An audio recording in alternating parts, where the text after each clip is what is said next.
Hey! Welcome to the second episode of Conversations with the Collective. I'm Stephanie Bulcock. Jennifer Weaver. With the Collective at Compass. We are super excited to be back with another podcast episode. And we are in the heat of the holidays. I know. It's so fun. So thank you all for watching and liking and commenting on our stuff. It's been fun just to kind of see what's coming through. Yeah. Okay, in all things real estate, we are getting a couple questions that keep popping up. A couple. That's funny. A few. Okay, I'm just going to run through the top three questions and then we'll talk about it, okay? What's going to happen with home prices? What's going to happen with interest rates? And then the third is now a good time to be buying and selling? Yep. Like legit, if you boil down our days into what we hear, those are the top three questions. Sure. Yeah. Yep. But home prices are still staying steady. I know. Really, honestly. So legit, if your Uncle Eddie is saying that he's hanging tight until the process, until prices tank, it's not going to happen, Kansas City. No. A couple things. You're going to hear Jen and I talk about this so we're blue in the face. KC, we're fairly well insulated from some of that volatility in boom bust markets or more coastal markets or, places that had just a huge increase. We've been steady, moderate growth. And while prices have appreciated really beautifully, here in Kansas City, we are still talking appreciation for the future. And quite honestly, that means that we're still in a seller's market. Yes. Which is great to see too. Even though home prices may have dropped a bit, the appreciation is still there and the demand is still there. Right. So days on market has ticked up a little bit, but prices are still sticky, which is amazing. Yeah. And this is normal timing for this time of the year anyway. So that's really what we're seeing. The biggest difference. Yeah, absolutely. Okay. So what's going to happen with home prices? Both of us are pretty bullish on the KC real estate. My vote is prices are going to still going up. So now is a really great time to buy when we have a little bit of that seasonality, seasonal and cyclical, little bit of levers that we can pull right now versus hanging tight for the spring and summer market. Jen, how about you? Totally agree. I think, again, it's seasonal. So we would normally say in the winter season that there are less buyers out there, but home prices are still very strong. Yep. So this is very normal and typical of what we normally see. Okay. Which is great. So you hear it from us. Yep. Prices aren't going to be tanking. So if you are like that doomsdayer that's waiting, you probably are just going to still hang tight. Renting. Yep. And I think the other big piece too, Stephanie, is that where you are in the city continues to be extremely strong as well. Absolutely. So, yes. Those homes and those values are always going to be there. And so it's all about, pricing the home right and the buyers will come. Yeah, no, totally. Okay, so question number 2 was what is going to happen with mortgage rates? And this is so wildly debated, right? Yes, very much so. And everyone... It changes every day. It does. Really, honestly. It legitimately does. But, we had a little bit of that news where it was talking about, inflation is going down. The market, was very receptive to that, which is awesome. Yeah. And, short term, we are still, it's kind of taking a look back of where we've been in the past 12 months. It's been a little bit of a hard pill to swallow. But when we take a look at historical. Right. It just jumped up so fast. And I think that's been it has been so hard for everybody to just really digest. Yes. But again, at the end of the day, it's all about getting everybody into the right payment that fits into their budget. And there are many programs out there that can get them there. 100%. Can we talk about a little bit about some of those? Because there have been some tools in our toolkit that we have been pulling out the stops. My favorite is the 2-1 buy down. Love it. And so if you're not familiar with what a 2-1 buy down is, you have the ability to request for seller paid credits to help you buy down the rate so that the year one, it is the current market interest rate. So if it's at 6.5%. Minus 2%. So for year one, you would be at a 4.5%. And for that full year, you're having that minus 2 percentage points of a lower payment. Year two, it's -1. So in your example, if it was a 6.5% rate, it would be down to 5.5%, which is amazing. Really fantastic. We have never even been able to use that for, I don't even know how many years. It's been like, it's like the whole thing of like, things kind of come back, like, Yep, exactly. everything just wait long enough, fashion trends, right. design decor, lending, Yeah. tips and tricks of the trade Yeah, and if is you the think- same way. And if you think just 6 months ago, you would have never been able to get seller paid closing costs, which I is just know. fantastic. So this Yeah. is another opportunity to see the changes in the market and being able to help the buyers. It's all about those Yep. levers that we can pull and knowing what those Mhm. options are. Yep. And then, because a lot of times with the, what's going to happen with mortgage rates is we don't even know. Mm-mm. Like a lot of times that there's a refinance event every couple years. And a lot of the people that we're listening to are thinking that, within a period of time, maybe 6 to 18 months post someone's closing, they might be able to refinance into a better rate. Mhm. So like we need to make sure that everyone is comfortable with the payment of where it is today because we don't want anyone being house poor. Yep. But at the same point in time, we need to acknowledge that there's some really great tools Yep. and then really great lenders out there that are going to be able to help guide and advise you Mhm. towards that. Mhm. Really focusing on how much can you afford and what does your payment look like today? Yep. Always. Yep. Totally agree. Another thing Then- too with like interest rates, Yeah. we've been talking about percent down, right? Right. If It's you go been from like 5% wild. down to Yeah. 10% down to 15% down, how does that impact your payment? Yep. It's all about that payment Mhm. conversation with the lender, with your agent, and really figuring out like what is that. We've seen a lot of Comfortable changes where payment. maybe it's not 20% anymore, maybe it is less, and there's an opportunity for everybody to get in at that Yeah. payment. Or Yeah. we've also had people where family members have Yeah, stepped in to yeah, help a little yeah, bit. Yeah. Those are called gifts. I love that. Christmas gifts. That works, right? It always does. Yes. Absolutely. So, the other question is kind of really just getting to this, is now a good time to be buying? Yes. Yeah.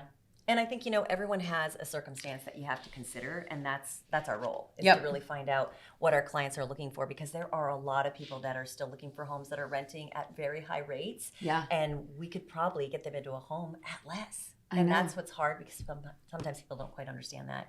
But there's definitely opportunities for that for sure. Yeah. And I think, ultimately we need to think about like seasonality as well. Like right now, we are, there still aren't enough homes on the market for Kansas City. Like we're still, we still don't have enough homes to meet the need. No. And but there are benefits of coming in now, getting a good rate, getting a payment you can afford, and coming in. And then from the seller side, we still don't have enough homes to meet the Right, need. So there's right, less yeah. competition Yeah. coming in, but like prices we've still been getting great offers when a house is dressed to sell. Yep. They're still moving. And they're moving fast. It's really, I think, what is the average right now, days on market? It went up about like 10. It's like Yeah. hovering right around I that thought it was 16 yeah, days. 16. Still, that's fast. It It's is. so fast. So, Let's talk a little bit about homeowner equity because Oh, yeah. I think that's one of like the biggest, overlooked conversations that we're having right now. Like, yeah. truth be told, Jen and I don't love talking about interest rates. Like we hate it Yeah. because we think that it's so like just very like it's a piece of the puzzle. It's part of the discussion. But what we have to keep in mind is that there has just been an amazing appreciation of home value over the past couple years. And so we love talking about homeowners equity because most people that we're talking to Right. And are sitting on a gold mine. Yeah, and that's the hard part, is that even when the market seems to be cooling, the equities continue to grow in spite of that, and that's what's super exciting to see as well. And the last couple of years it's built equity at an increase that is just been outstanding. At the end of the day, equity means options, right? Yep. So if you've got equity, you have a really healthy down payment that is just like sitting right there and ready for you to have. Yeah. And then, between that and appreciation, like you've got options to figure out, if you can do that move up, buy up home, if now's the right time for that. Or even investments. It's a great, you can use some of that money. Tapping for some into your equity investments. just it's gives a great you time for that, truly. leverage. Yep. And so we talk a lot about, building generational wealth Yep. and leverage. So Great using time. that equity to either move up into that right next Mhm. home or to investing in Build your your future. investment portfolio. Absolutely. Yep. Good. So anything else about equity? Anything else on the equity front? Okay, so Good stuff. appreciation, Kansas City, they're still talking about appreciation. The rate of appreciation is going to slow a little bit. You know, we saw Yep. like last year was 19% or something crazy in Johnson County. This year we're going to see it around like that, maybe 10 or 11%, like TBD. We've got a couple more weeks left in the year Yeah. for us to Yeah. check in on that. Yep. But, you know, next year home prices are still going to appreciate. Yep. So, It's just going to be a little slower. yep. But yep. Let's talk about, How money walks. yeah. So So, this is an interesting topic. Love it. Love seeing it. I love seeing it. okay, something kind of fun that we've been seeing lately is just like what are the trends happening around the country? Mhm. Kansas City, filled with Midwestern charm. Yep. Our Affordability. Kansas City Chiefs, Yeah. Whoa. right? Okay, so something Heart that can't stop on that one. we've been talking to some of our favorite agents across the country, and the interesting piece is that they have clients that live in more expensive metros that are seriously considering coming back to their roots Yep. and moving out of Yep. places that are maybe ex- potentially becoming- overly Becoming inflated or too So expensive yeah. or like that it's impacting Yeah. their quality of life. Mhm. And we are talking to a lot of different people that are looking at coming back home to KC. Yeah. And so we wanted to take a look and see how money walks. So there's Yeah. this really cool website out there that it's howmoneywalks.com, and you can take a look and see where the Pull up any inflows county and outflows Yep. are coming from. Yep. The interesting thing is that Johnson County, here in Kansas City, where we live in Yep. Johnson County, One of the biggest. yeah, when you take a look at like if money is like moving into the county or out of the county, Mhm. Joko, you are in the green, which is good, meaning that we have a lot of people moving into And- Johnson County. Right. And most of those people are not that far away. They're just coming over the state line, which is like super interesting to see. Right? Yeah. Okay, so Johnson County gained $1.07 billion in wealth moving just from Jackson County to Johnson County. Mhm. So super wild, but I mean, Yeah. it is kind of funny. Like before kids, Josh and I were over on the Missouri side, and then Yeah. we're like, we might want to start a family. We should Look at probably move. schools, or where do you want to Yep, be yep. in the suburbs more. We should probably move from Missouri over to the Kansas side. Yeah. But it is wild to see that most people are moving over into Johnson County from Jackson County. Yeah. But Yeah. everyone's staying pretty regional, right? Yeah. Like, so Yeah. topping out that top 5, it was Jackson County, Wyandotte, Sedgwick. Douglas Yep. and Shawnee. Yep. Yeah. So that's where money's moving into Johnson County. How about moving out? Okay. They're going they're going south. They're going south. Okay. All right. So where are people going from Where do you KC? think they are? Number 1 would be Phoenix. Yep. Going to They're Arizona. Going to Arizona. So the number one I'm place going to that Arizona in a few weeks. Johnson I Countyans think it's are okay. moving to Yeah. is going to there. Yeah. And then here's the other Next up piece. is so close though. The second place is they move into Miami County. Yeah. So you go from Johnson County and you move south into Miami County. Mhm. So get a little further out of the city. Yeah. Be a little further out. Yeah. Lewisburg, Paola, some of those like areas where they can get a little bit of land to Yep. potentially live in. Yep. Um, We saw that trend quite a bit. yeah. Number 3, Las Vegas. Yeah. Yeah. That's awesome. Yep. Kansas to City see. to Las Yes. Vegas. Good to see Vegas Someone back. wants to go get, like a little gambling, Yep, for sure. And then next up was Cass County. Yeah. Yeah. So taking that just right over the state line. Right, Again, so close. like that Belton area, some of the areas where you can get a little bit more land. Yep. So I can Huge see trend. that happening. And those are all so close. They're all like in the top 4, so close. Yeah. Those really are really close. And then the last one, Florida. They're Yep. going to Naples. They're going to Collier County, Florida. Yep. So I love watching that trend. It's going Yeah. to be super interesting. Yeah. We're going to keep an eye on this one in Yeah. the next year because, a lot of times, like trends are always looking in a rearview mirror. We are having so many conversations today Mhm. that lead us to believe that we're going to see a nice big influx Yeah. of people moving to Kansas City From out of those. state. Well, and from those coastal markets. Yeah. That's Yeah. that's conversations we've been having. Yeah. We've been seeing that a lot. Yep. That we've been Emerging seeing, trends. Yep. In real estate. What do you think? Who's buying? Who is the group that's buying most? This Okay. is a great one because I think it's different than what we used to always talk about. Yeah. So the fun thing is Used like, to say millennials. yeah, we used to talk like millennials is a huge buyer Yep. group, Yep. but like we really need to like, and we'll come back to millennials because we Yeah. need to give Yeah. them some Yeah. love. Yeah. But right now, the most amount of wealth is so concentrated with baby boomers. Yep. Boomers control the market. They control the inventory. They control And the like equity. all of the homes and equity. Yes. Mhm. Absolutely. So Absolutely. what do you think that really means? Like, what are we gonna see? That our parents and grandparents are going to be moving. 100%. I think that there's a couple things. I think that, baby boomers, Yeah. as they, realize that their home Homes no are worth longer it. meets their needs, but Yeah. it's worth a shit ton of money. Can I say that? Yeah, I think so. Okay. Yeah, it's better than other things you could have said. So it's True. all right. It's okay. It's all right. But no, that's very, very true. But, so like boomers control an enormous percentage of the homes and equity. And I think in the next several years, we're going to just see a huge shift of baby boomers deciding that they need to right size. Well, and I think that's exactly it. They've kind of stayed in place. They've really, for the last 5-7 years, that's really hurt the market a bit because they've stayed in place for so long. Yeah. And they have to, for it could be health reasons, Sure. Lifestyle, retirement, Yeah. all those different things, and Wanting to be closer to grandbabies. Yeah, for sure. This is their opportunity. Yeah. Absolutely. Yep. The interesting piece though is they're going to be moving, but interest rates are higher than what they've been. Mm-hmm. But a lot of them, because they've got so much equity in their home, They're going to be paying for most of the cash. yeah, Cash. they might be cash or mostly cash and have a little bit of a loan.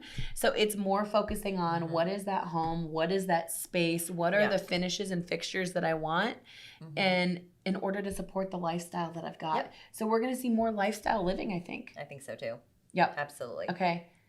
Want to go back to millennials? Yeah, let's talk Let's talk millennials. about that, because we're really seeing them buying their first homes, and then they're selling their first homes, and they're going through some major adjustments and moves, which is great to see too. The average age of a first-time home buyer nationwide bumped up to 36, which is kind of surprising. Yeah. So after college, Bumping these out of the young professionals were either, boomeranging back home with their parents or getting their own rentals. But now, so we were seeing them rent for longer, but there is going to be this huge buyer cohort of millennials being able to come in the next, 5-10 years, just seeing them go from their first house, second house to their third house. Yep. And I think the last year has been hard for them because the competitiveness of the market has been so crazy. Yep. So now as it starts to normalize, they're going to be able to find the home they want and love and not feel like they have to put in 20 offers to get there. Yeah. So we love data, right? So this chart that's up here on the screen, what we love about this one is just taking a look at these generational cohorts and just seeing legit, there are so many millennials and baby boomers. When you take a look at, the U.S. population, those are the two major cohorts, and those are going to be the people that are going to be making a move. So a couple things. We're going to start seeing, I think trends in new homes are really going to focus on these two cohorts, right? Making sure that we can have that great, two-story, great plan for that younger millennial buyer, but right? then the reverse or the ranch for and that the baby right boomers. size square footage. Yep. Very important. Yeah. So super excited to see how this plays out in Kansas City. We're watching, to see how this is going with all of our clients, as well as those people that are getting ready to buy. We've had so many conversations with more millennial buyers that have been so fun and exciting on what it looks like to be getting into purchasing a home right now. Yeah. And there's this super cliche adage about, the interest rate on rent is 100%, but yet it's kind of true. It's true. We don't love it. But it's legit. Yeah. It's like we Yeah. have to acknowledge that. And Yeah. so, in order to open up some inventory, we do need those, baby Mhm. boomers to move out of those homes because it like It's bigger allows those homes it and- allows yep. the people to kind of like move up. We still need home builders. Please keep building. Yes. Please keep moving forward Yep. on that because we have to have that inventory Mhm. for our millennials to come in. But At a price that they can afford. yes. Yep. Yeah, for sure. But with rent going up the way it's been, a mortgage interest Mhm. rate, like it's like you send us your rent payment, we'll tell you what you can afford in a house. Like Right. hands down, like we'd be happy to do that. Another cool trend that we've We're been gonna like talk about house hacking. yeah. Let's talk about it. Okay, Yeah. house hacking has been such a really like smart investment for anyone, to Yeah. be honest. Yeah. But like we've been seeing a Yeah. ton, it like becoming 2 clients that increasingly are popular with doing millennials. this right now. Yep, I have to, and just for the opportunity to actually, it's an investment strategy where you can make money while someone else is paying for your rent Okay, or paying for your mortgage. So, which is awesome. if you're not familiar with house hacking, Yeah, let's talk about it. it is where you are purchasing a home and you are investing in real estate, Mhm. and you might be like having someone else come in and help pay your mortgage. Yeah, it's basically getting the opportunity on their primary residence, which they don't really think about. 100%. Yeah. So a couple ways, like one really common way that we've seen this work real well is you buy a full duplex. You have the ability to buy a full duplex. Yep. So 2 sides, you live on one side and you have a tenant pay your mortgage. Like Yeah. they pay you rent and that pays your mortgage. So you are getting like all sorts of benefits Yeah. by having a tenant on the other side. Yep. I mean, truly, you're reducing your housing costs completely. Yeah. Yeah. Yeah. I mean, like in other other ways we've also been seeing this happen is we've seen young professionals come in and purchase a home, and like day one, their legit plan is to have one of their buddies move in Yeah. and rent from them as well. Yeah. So it's helping to offset that cost. Well, and I also think where we see it so successful with millennials as well is it gains them flexibility because they are at the peak of their jobs. They have Yes. an opportunity to possibly move, and then they can rent it in a second. So then they have an awesome opportunity for, again, more passive income. Yep. So you're able to come in with an owner-occupied loan, get some really great rates, get some really great Yep. terms, and then you are able to get an increase, like the amount of equity you're going to get into your home is like going to increase. You can also tap into that and potentially do like line of credit or leverage that investment to fuel other Another investments. home. Yes. Another absolutely. home. Yeah. Yep. And then when Love you're it. ready to like move up into a different home or a single family home, most of our clients are keeping that original house Yeah. as an income property because they have been able to save so much extra money, and Yep. then they have a really fat down payment for their next house. Yeah. Become a real estate rental property owner real fast too by doing that too. So love Well, it. and that's kind of gets it. them into the That investment industry world. and yep, exactly. And that's the key. Like Yep. the number one way to like gain generational wealth is to invest in real estate. Yep. Like hands down. Like that Yep. is like legitimately the best way to do that. Yep. So it's been kind of fun and exciting to watch that, seeing way more owner occupieds coming in on multifamilies. It's not just, cash investors that are doing it. So love that little trend. Which again, you have to remember that the biggest part is if it's their primary residence, their rates will be lower. So when you're buying, Yeah. multiple properties, it sometimes is higher on the investment side, and this is an opportunity to get in at a lower rate. Yep. So if I could go back and tell my like 20, year old self, it literally would have been to buy that duplex, Yeah, darn it. get it done, and just hang tight on Yep. that thing Yep. because That's another thing we need to have more of. Oh my goodness, What? duplexes. multifamily, Whew. I know They're hard to find. it is. Yeah.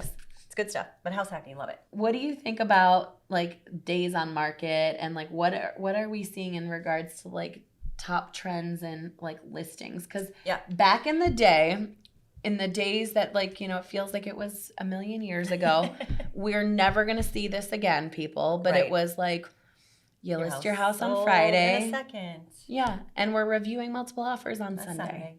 Even Saturday. Yep. Yep. But now we're preparing our clients for being on the market a little bit longer. Right. And that little bit still is maybe 2 weeks. However, it could be 30 days. I mean, seriously, just 2 years ago, it was 28 to 35 days. I know. So that's just 2 years ago. So I think we're definitely seeing that, as well as it's really important to be able to price the house right going onto the market, because you want to not have to decrease down the road as well. So we're seeing that a little bit, depending on if the house wasn't, priced right. Yeah, and something that we've been talking about is house prices are still sticky.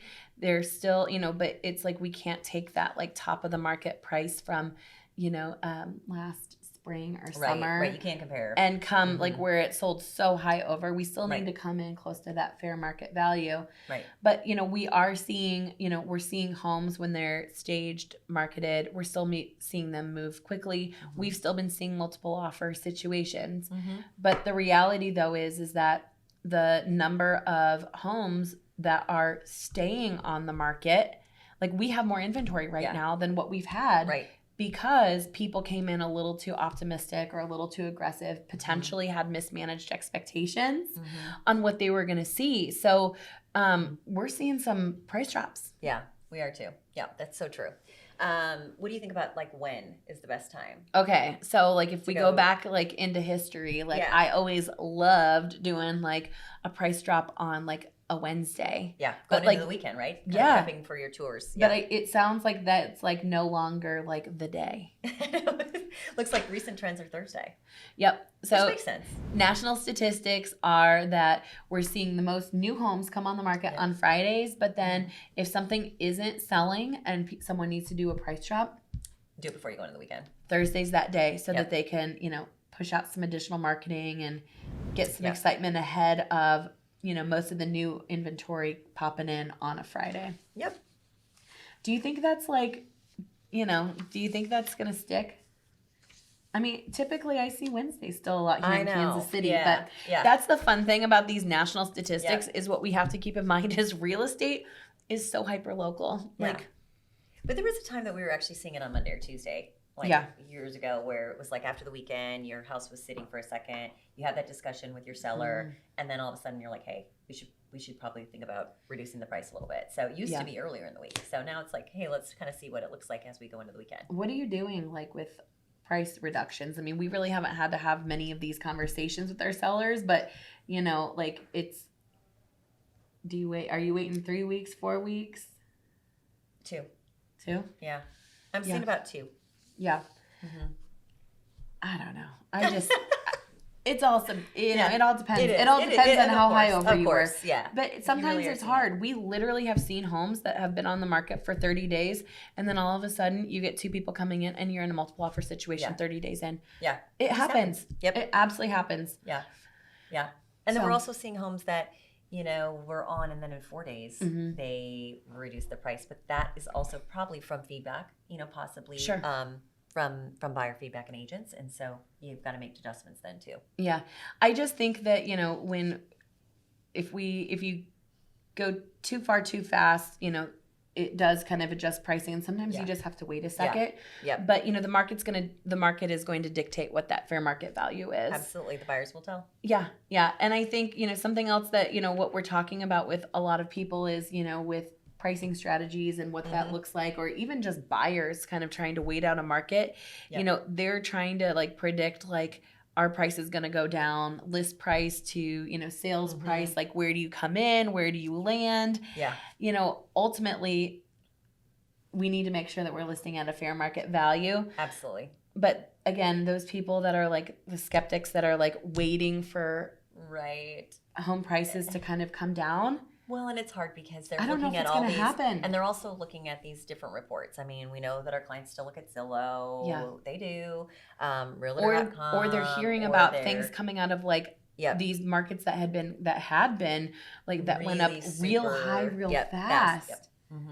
And everything that we've been reading from all the top economists across the country, that low inventory is going to be preventing that free fall in home prices. Right. Absolutely. Absolutely.